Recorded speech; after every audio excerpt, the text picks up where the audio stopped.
over the radio. It came over unknown condition at the World Trade Center.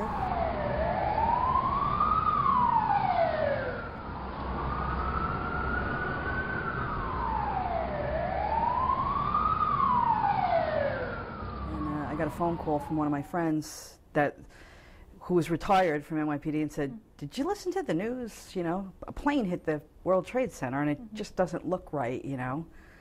So I finished pumping gas. I went home, put on the TV set, and as soon as I saw it, I started packing a bag. I took the Northern State Parkway, which is one of the most direct routes, and as luck would have it, I was doing about 100 miles an hour on the Parkway, and there was a state trooper who just flew right by, and he came alongside of me and was telling me to pull over. So to save time, I just took out my shield and I held it up and I showed it to him. And I guess he had heard that the towers were attacked, because he just gave me a wave and said, "Follow me," you know, basically gave me a wave, and I knew it meant to follow me. He turned on his lights, and he gave me an escort all the way into Queens. All of a sudden, you could hear the officers who were trapped in the building calling for help. You heard that where on the... Yeah, on the radio. On the radio. Yeah, they were still alive. And they were calling for the radio, for help. As a matter of fact, the female officer who perished, I've forgotten her name, but you could hear her very clearly that she was calling for help. And that was one of the most helpless moments I've ever experienced in my entire life, because, you know, unless I wore a Superman suit, there was no way I was going to take off 110 stories worth of debris off of a building.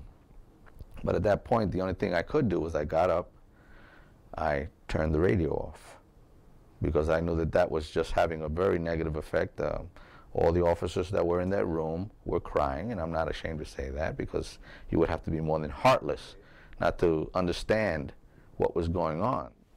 We just continued to evacuate people. Like there was a woman down in the basement level that she had cerebral palsy and she couldn't walk, and she was trying to get out of the building, and I picked her up and I carried her out of the building, and I knew that we had to get her away from the area because there was more planes coming, because that's what the FBI had said. So now you got 2 planes hit the tower, so you're just in this smoke-filled, debris-filled area where there's jumpers.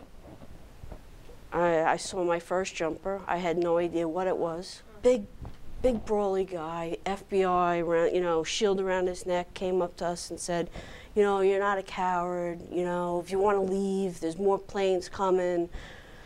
We're under attack. You know, you're going to die if you stay here." And this came from an FBI agent, and I remember looking up at him and saying, "You kidding me, right?" And he's like, "No." He said, "We're under attack. It's terrorism." So he knew more than I knew and what we knew.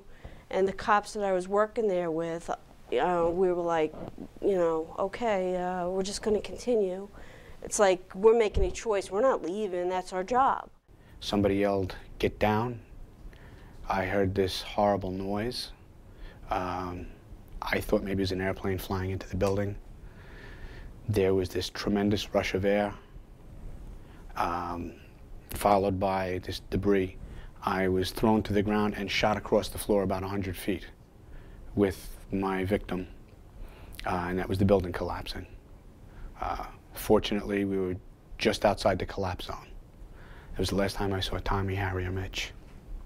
The firemen that walked into the building, they went in, they never came out.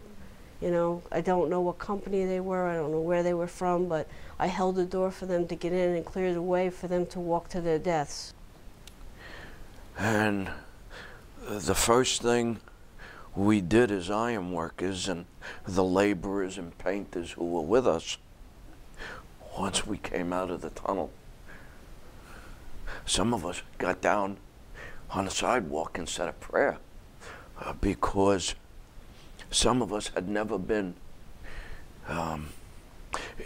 in a disaster that was apparently an act of war, all warlike in nature. The devastation, the smell, the helicopters. I can still hear the sirens going off. The jets, the fighter jets, flying their sorties, that echoing through the towers of the booming of their turbine engines. And then on top of all of this, you hear sirens constantly. 435 congressional districts in the United States, 431 of them came to Ground Zero. The good came to fight that evil. The strength of this country is not its military might, it's its people and its compassion. And I would have given my life for this country in a second. And I truly mean that.